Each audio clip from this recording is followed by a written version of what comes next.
A man boarded a plane with nothing more than a briefcase. Hours later, he demanded $200,000, 4 parachutes, and a fuel truck. Then, somewhere over the dark forests of the Pacific Northwest, he jumped into the night and vanished forever. Despite one of the largest FBI investigations in American history, no one has ever discovered what really happened to D.B. Cooper. It was November 24th, 1971. A neatly dressed man carrying nothing more than a briefcase boarded Northwest Orient Airlines Flight 305 in Portland, Oregon. He purchased a one-way ticket to Seattle under the name Dan Cooper. Witnesses described him as calm, polite, and completely ordinary.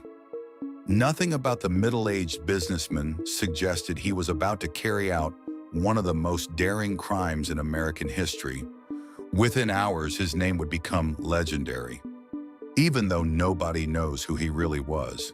Shortly after takeoff, the man quietly handed a folded note to a flight attendant named Florence Schaffner.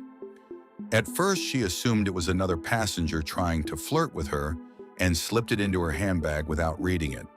The man leaned forward and calmly said, "Miss, you'd better look at that note. I have a bomb." When she opened it, everything changed. Sitting beside him was a briefcase. He quietly opened it just enough for her to glimpse what appeared to be wires, batteries, and red cylinders. There was no panic, no shouting, just a calm man making an extraordinary demand. The hijacking of Flight 305 had begun. Remaining remarkably calm, the man handed the flight attendant a list of demands. He wanted $200,000 in cash, 4 parachutes, and a fuel truck waiting when the aircraft landed in Seattle. The captain immediately informed air traffic control and the FBI. Unknown to the passengers, the plane continued circling above Seattle while authorities rushed to gather the ransom money. On board, D.B. Cooper remained composed.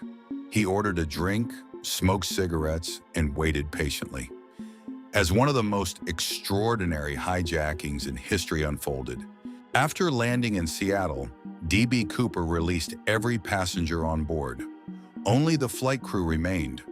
With the ransom money, 4 parachutes, and the aircraft refueled, he ordered the pilots to take off once again.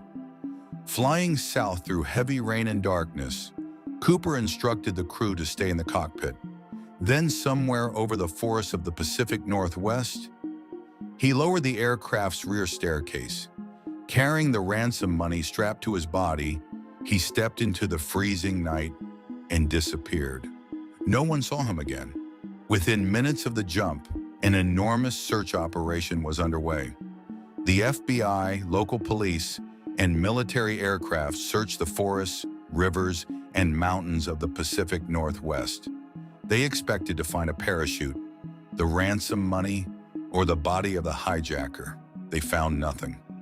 Years later, a young boy discovered part of the ransom money buried along the banks of the Columbia River. But despite decades of investigation, no confirmed trace of D.B. Cooper has ever been found. It was as if he had vanished into thin air. More than 50 years have passed since D.B. Cooper disappeared into the storm. Over the decades, hundreds of suspects have been investigated, but none have ever been conclusively identified as the mysterious hijacker. In 2016, after one of the longest investigations in its history, the FBI officially closed the case. Yet the mystery remains unsolved. Did D.B. Cooper survive the jump and escape with the ransom? Or did the wilderness claim him on that stormy November night? Until the truth is discovered, D.B. Cooper remains one of history's greatest unsolved mysteries. More than 50 years later, the true identity of D.B. Cooper remains unknown. Did he survive one of the most daring escapes in history? Or did he disappear into the storm forever? What do you think happened to D.B. Cooper? Share your theory in the comments below. If you enjoyed this documentary, don't forget to like, subscribe, and join us on AEVORIA as we continue exploring history's greatest mysteries forgotten legends, and the stories that still fascinate the world today. Until next time, thank you for watching.